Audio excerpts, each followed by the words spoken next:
jaaliyadda Soomaalida dalka Netherland gaar ahaan magaalada madaxda Amsterdam iyo inta u dhow dadka degan ayaa isugu yimi shir wacyigelin ah iyo aqoon isweydaarsi lagu marti qaaday laba lawyer oo ku takhasusay arrimaha dadka soo galeytiga ah iyo arrimaha sharciyada aqoonsiga sida loo sixi karo. Labadan lawyer oo kala ah Roy van Kerkhoff iyo Nick van Vollenberg. Kulankan oo lagu qabtay rugta jaaliyadda Amsterdam ee SBA ayaa waxaa ka soo qayb galay mas'uuliyiinta Soomaalida Amsterdam iyo nawaaxigeeda bulshada Soomaalida ee Netherland. Waxaana si weyn looga hadlay arrimo dhowr ah oo ay ka mid ahaayeen sida loo keeno ehelada dalka Netherland, sida loo sixi karo taariikhda dhalashada marka ay qaldanto ama ay ka maqan tahay maalinta iyo bishu. Waxaa si gaar ah looga hadlay qaadashada dhalashada Netherland. waxaa kaloo laga hadlay arrimaha qoyska sida furitaanka madaniga ah iyo ugu dambeyn arrinta la xidhiidha Brexitka oo ay Soomaali fara badan oo Netherland ahi degan yihiin dalka Britain lagana yaabo in ay soo noqdaan. Labadan lawyer iyo garyaqaan Muuse Xirsi oo wehelinayay ayaa si weyn uga wargeliyay Soomaalida Netherland xeerarka iyo xuquuqda muwaadinka gaar ahaan arrimaha Soomaalida saameyn kara oo ay si qoto dheer u falanqeynayeen. gabagabadii waxay dadweynuhu fursad u heleen in ay si guud iyo si gaaraba u weydiiyaan su'aalahooda labada lawyer ee Mr. van Kerkhoff iyo Mr. Vollenberg. dhankoodana mas'uuliyiinta jaaliyadda Soomaalida Amsterdam ee SBA ayaa ballan qaaday in ay sii xoojinayaan xiriirka lawyeradan u diyaarka ah in ay jaaliyadda Soomaalida wada shaqeeyaan. sanadkii hore ilaa iyo hadda si fiican ayuu noola shaqeeyay. waxyaabaha uu ka hadlay ay ugu horeysay dhibaatada dadka Soomaalida ka haysata dhalashada oo ay ugu qorneed XX ama nuul meeshii ahayd. dad badan oo Soomaaliya dhibaato ku haysay annaga maadaama aan dadka caawino maalin walba waa nala soo xiriiraa weliba dad Soomaaliya aad u badan oo Ingiriiska joogay oo dhibaato badan ay ku haystaan nala soo xiriiray oo aan u gudbinay runtii oo si fiican u caawiyay oo arrintaas laga xalliyay. sidoo kale arrinta kale uu ka hadlay family raqti uu ka hadlay oo ahayd arrintii dadka furitaanka dad badan oo rag iyo dumar leh oo dhibaato arrintaas ay ka haysatay ayaa nala soo xiriiray waayo sida ogtii qofka dhaqameentiga ugu jirto inuu xaas lahaa laakiin ay la keeni waayay ama ay kala tageen meeshii ugu jirto ayadana waa dhibaato sababta muddo dheer ay qaadataa qofkii inta ma joogo. dad badan oo nala soo xiriiray waa u gudbinay si fiican u caawiya ayadana. arrinta kale oo ahayd caruurta oo ilmaha dad nala soo xiriiraa jira oo iyada lafteedaan u dirnay runtii dadna weli lawyer u yahay dadna arrintooda waa celiyay xataa waxaa jiray dad laga qaatay caruur oo la tegay maxkamadda oo ilmahoodii loo soo celiyay xataa uu sameeyey.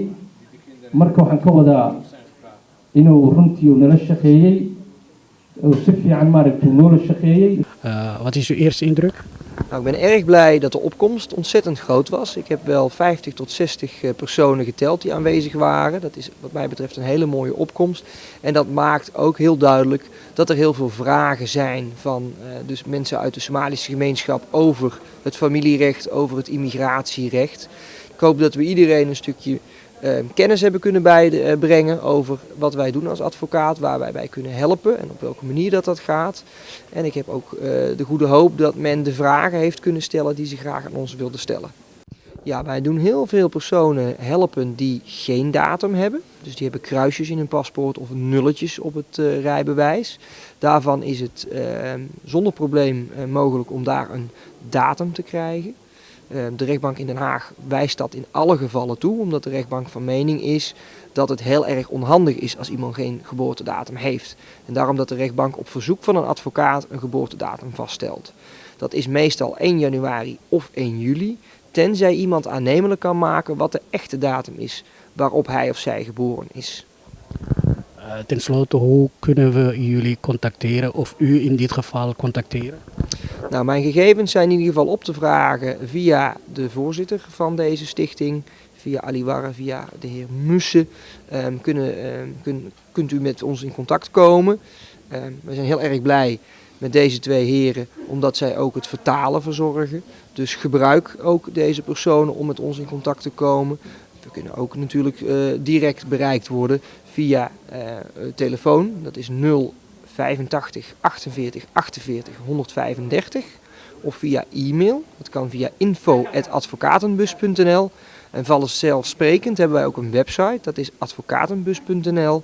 En speciaal voor de geboortedatum hebben wij ook een website gemaakt die ook beschikbaar is in het Somalisch. En dat is www.ikhebgeengeboortedatum.nl. Ten slotte gewoon één laatste vraag. Er zijn sommige mensen die altijd sceptisch zijn en durven niet naar de advocaat te stappen omdat ze geen geld hebben. Kunt je dat ook hoe zeg je dat, aangeven hoe ze moeten procederen? Ja, nou ja, goed. Mijn kantoor heeft als slogan: het recht is er voor iedereen. Daarmee maak ik tot uitdrukking dat iedereen een advocaat moet kunnen bereiken en iedereen een advocaat in de hand moet kunnen nemen. Dat maken wij waar door te werken met een overheidsprogramma, dat mensen die geen hoog inkomen hebben, of zelfs geen inkomen hebben, dat die gebruik kunnen maken van een gesubsidieerde advocaat of een gratis advocaat. En de overheid kijkt naar het inkomen. Is het inkomen inderdaad laag, dan zal er een kleine eigen bijdrage betaald moeten worden. De overheid betaalt de rest. Heeft men een uitkering, dan is de advocaat gratis. Dank u wel. runtii waa looyaro badanaa Soomaalida caawina oo kaysas badan oo Soomaalida ay noola yimaadeen micne xaliyay marka mid wuxuu qaabilsan yahay arrimaha familiga oo micne haddii caruurta laga qaato oo kale familiga caruurta laga qaato oo kale ayuu qaabilsan yahay dacwad baa jirta isagu uu mataqaanaa diyaariyey oo dhex galay oo isagu ka dhameeyey maxkamadda waa dacwadda ku saabsan dadka dhalashada aanay u qorayn agasaga ugu qoran tahay maalintii iyo waxa ka maqan iyo bishii marka dadkaas oo dhibaato badan la kulmay oo dawooyinkii iyo balastinkii iyo fiisiyaal xitaa loo diiday marka dadkaas oo dhan dacwaddaas muhiimka u ahna waxbuu qabtaa Soomaali badan way qosaysaa arrintaas Soomaalidan UK ka soo noqonaysa ee Brexit-ku u saameyn karo waxa uu ka hadlayay dhibaatooyin ahayd dad ubadkoogii dalkii ay kaga maqan yihiin ama ay ugu dhasheen iyaga kuwa maxaad nooga sheegi kartaa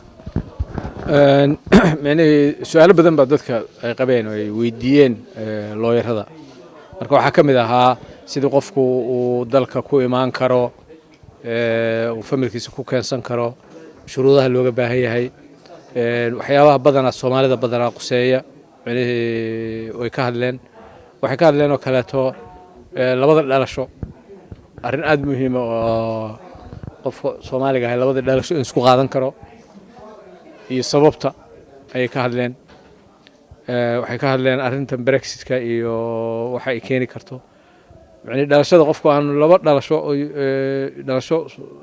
هولندية iyo dhalasho European in la qaadan karin waxyaabaha hadda badan dadku ay su'aalaha qabaan bay ka mid tahay arrintan iyada qofka Soomaaliga laba baasaboor ama laba dhalasho ayuu qaadan karaa arrinta maxaa sababay niyo horta arrintaas hadda lawyer-ka waa la weydiiyey laakiin sida loogu dhaqmi jiray iyo sida hadda iyo sida ay tahay oo sharciyan ay tahay kala duwan tahay sharciyan waxa weeyaan wadankii qofka dalkiisu hadaan u ogolayn qofku inuu dhalasho labaad qaato laguma qasbi karo weey marka laakiin Soomaalida sharciga looma eegi jirin